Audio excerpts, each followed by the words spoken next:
केंद्रीय नेता मिथुन चक्रवर्ती आज दोपहर करीब 12 बजे पांडुआ हाटतला मनोरंजन लॉज की सदस्यता अभियान की समीक्षा बैठक लेने पहुंचे। इस दिन बैठक का नेतृत्व हुगली जिला भाजपा अध्यक्ष तुषार मजूमदार ने किया।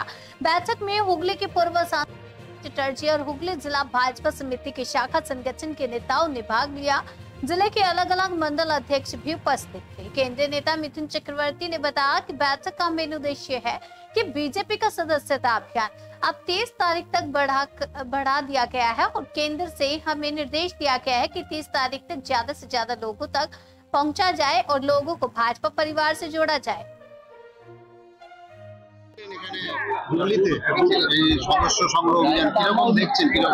খুব ভালো, এনে কি ভালো নয়, খুবই ভালো।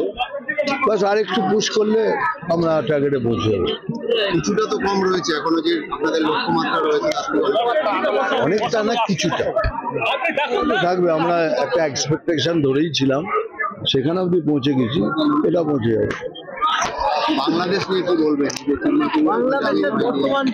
দেখুন, আমি একটা কথা বলি, দেখুন আমরা এখানে বোধ আছি বা পশ্চিমবাংলায়, পশ্চিমবাংলার বাইরে ইনডাইরেক্টলি ডাইরেক্টলি আমাদের একটা ইমোশনাল কন্ট্যাক্ট ছিল বাংলাদেশের সাথে সবারই।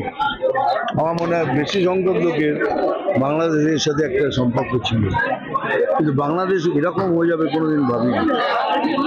ইমোশনাল কন্ট্যাক্টটা ভেঙে যাওয়াতে কষ্ট পেয়েছি কিন্তু বাংলাদেশ এরকম হয়ে যাবে কখনো ভাবিনি। তারপরে যা সব কথাবার্তা শুনছি, টিভিতে দেখছি, যে যা পাচ্ছে তাই বলছে। খালি এক লাইন বলতে চাই, do not under estimate India. ভারতকে আন্ডার এস্টিমেট করবেন না। আর তৃতীয়, বাংলাদেশকে দেখে শিখতে হবে আমাদের, স্পেশালি আমাদের বাংলাকে শিখতে হবে। আর যদি আমরা সবাই মিলে একত্রিত হয়ে এটা না লড়ি, তাহলে আমাদের ভবিষ্যৎ অন্ধকার সুনিশ্চিত।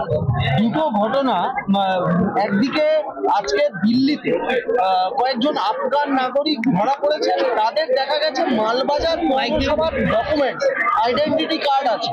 আবার আরেকদিকে এই রাজ্য থেকে, মুর্শিদাবাদ থেকে জঙ্গি গ্রেপ্তার হচ্ছে, বাংলাদেশের জঙ্গি সংগঠনের জঙ্গি গ্রেপ্তার হচ্ছে। শহর কলকাতা থেকে গতকালকে আর্ম সহ বেশ কয়েকজন Bangla already in the downhill. এখন খালি আমাদের বাঁচতে হলে আমাদের সবাইকে একটা হতে হবে। এর জন্য কি প্রশাসন বা রাজ্য সরকার অ্যাডমিনিস্ট্রেশন দায়ী? ভুয়ো জিনিসের জন্য তাহলে কে দায়ী? আমি তো আর পারবো না যে ভুয়ো জিনিসটা। রাজ্য প্রশাসনিক, রাজ্য পুলিশই বলছে যে নর্থ বেঙ্গলে যে চিকেন নেক রয়েছে সেখানে বসে এই নাশকতা চালানোর ছক কষেছিল, যে জঙ্গি ধরা পড়েছে। কি বলবেন? ভাই এরা কি বলবো, ধরা পড়েছে তো, গুড নিউজ। আর এর আগে আমি কি করতে পারি, কি বলতে পারি? আমার হাতে তো সে পাওয়ার নেই। দাদা, আপনার কাছে অনেকে অভিযোগ করলেন এই সদস্য সংখ্যা নিয়ে, আপনিও প্রশ্ন করেছিলেন এবং অনেকে অভিযোগ করলেন সদস্য সংখ্যা কি ঠিকভাবে হয়? যে নিশ্চয়ই অনেকের মধ্যে এইসব আছে, চিন্তাধারা আছে। যে চিন্তাধারাটাকে যারা সত্যি করে চিন্তাধারা করছে, তারা এমনি রাজনৈতিক কাল চলে যাবে, বেরিয়ে যাবে। কিন্তু যারা খালি ভাবে কে এরকম হচ্ছে তারা ঠিক হয়ে যাবে। কিন্তু you need somebody to speak to, যেমন আমি কথা বললাম আজকে। সব পার্টিতে হয়, এখানে হচ্ছে। অনেকে জেলা সভাপতি বা জেলা নেতৃত্বের বিরুদ্ধে একটা অভিযোগ জানাচ্ছিলেন সেখান থেকে। দেখুন, অভিযোগ যদি না জানেন তাহলে আপনি শোধরাবেন কি করে?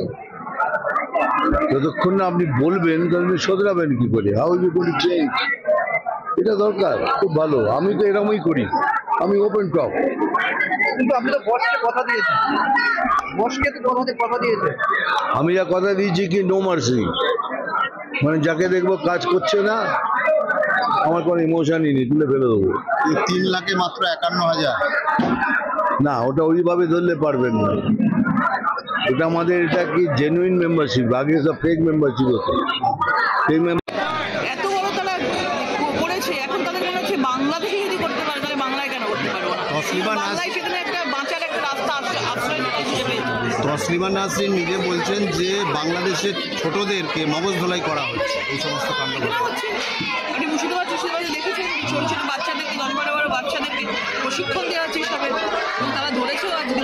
মানে এত বড় চক্র চলছে, এবং আগামী দিন তারা বলছে বলে 4 ঘন্টার মধ্যে আমরা কলকাতা দখল করে নেবো। এই ধরনের কথাবার্তার স্বপ্ন কথাবার্তা বলে কি করে?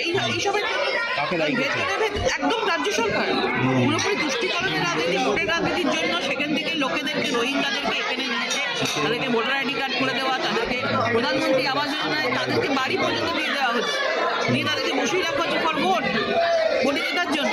আজকে তারা তো এগুলো করবেই। পাকিস্তান থেকে অস্ত্রও ঢুকছে বাংলাদেশ, নেপাল হয়ে। এখন তো যে বাংলাদেশকে একদিন ভারতবর্ষ বাঁচিয়েছিল, আজকে সেই বাংলাদেশ আজকে গার্জেন মা বাবা মনে করছে পাকিস্তানকে। এর থেকে খারাপ কি হতে পারে? এখন তো মনে হচ্ছে যে কেন বাঁচানো হয়েছিল, এইটা দেখার জন্য আমরা বাঁচিয়েছিলাম। মিঠুনদা বললেন যে ভারতকে আন্ডার এস্টিমেট না করতে, আপনি কি বলবেন? নিশ্চয়ই ভারত এখন কোন জায়গায় পৌঁছে গেছে, নরেন্দ্র মোদীজির নেতৃত্বে ভারত কোন জায়গায় এগিয়ে গেছে। তো ভারতকে এখন সব বেশি ভয় পায়।